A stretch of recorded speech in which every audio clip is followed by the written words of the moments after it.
मौन की शक्ति। एक बार की बात है, प्राचीन भारत में पहाड़ियों से घिरे एक छोटे से गांव में बोधि नाम के एक बुद्धिमान साधु रहते थे। लोग उनकी गहरी बुद्धिमत्ता और इसे सरल शब्दों में समझाने के लिए उनकी प्रशंसा करते थे। एक दिन यात्रियों का एक समूह गांव में आया। उन्होंने बोधि की बुद्धिमत्ता के बारे में सुना था और उनसे मिलना चाहते थे। यात्रियों में से एक राजन नाम का एक युवा और आत्मविश्वासी योद्धा भी था। उसका मानना था कि शक्ति काम करने और सशक्त ढंग से बोलने से आती है। उसका मानना था कि ऊंचे शब्दों से बात करने और काम करने से सब समस्याएं सुलझ जाती हैं। यात्रियों को गांव में बोधि का एक शांत स्थान मिला। वह एक विशेष वृक्ष के नीचे आंखें बंद करके ध्यान मग्न बैठे थे।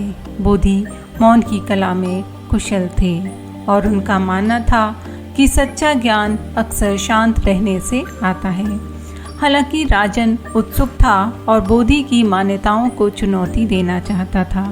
वह बोधि जी से मिला और कहा, महान साधु जी, मैंने आपकी बुद्धिमत्ता के बारे में सुना है, लेकिन मुझे लगता है कि वास्तविक शक्ति काम करने और बोलने से ही आती है।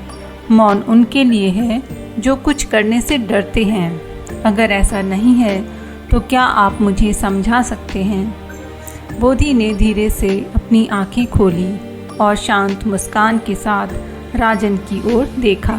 उन्होंने राजन को बैठने के लिए आमंत्रित किया और हमेशा चुनौती के लिए तैयार रहने वाले योद्धा राजन ने स्वीकार कर लिया।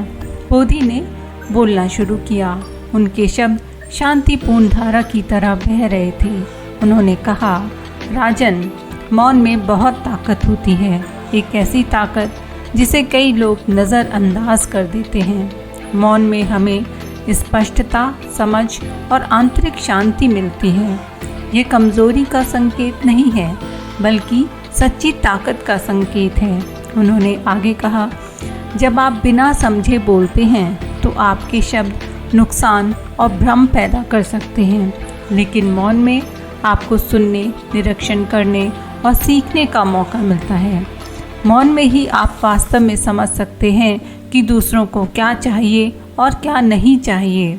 राजन ने ध्यान से सुना और पहली बार उसे एहसास हुआ कि बोधि की बातें कितनी बुद्धिमानी भरी थीं। वह मानता था कि ताकत का मतलब ताकतवर होना है, लेकिन बोधि उन्हें दिखा रहे थे कि असली ताकत का मतलब आत्मनियंत्रण, शब्दों का बुद्धिमानी से चयन करना और दूसरों की बात सुनना है। जैसे जैसे दिन ढलता गया, राजन को अपने अंदर बदलाव महसूस होने लगा। उसने अब मौन में शक्ति देखी, एक ऐसी शक्ति जो बल या ऊंचे शब्दों से कहीं अधिक सही अर्थ में बदलाव ला सकती है। राजन ने मौन और ज्ञान की कला सीखने के लिए बोधि के साथ रहने का फैसला कर लिया। समय के साथ साथ वह न केवल अपने शारीरिक कौशल के लिए, बल्कि मौन की शक्ति के माध्यम से अपने लोगों में शांति और समझ लाने की क्षमता के लिए भी एक सम्मानित योद्धा बन गया। एक समय के बाद आत्मविश्वासी योद्धा राजन ने पाया कि मन की शांति में व्यक्ति मौन की सच्ची शक्ति पा सकता है, एक ऐसी शक्ति जो न केवल खुद को बल्कि दुनिया को भी बदल सकती है।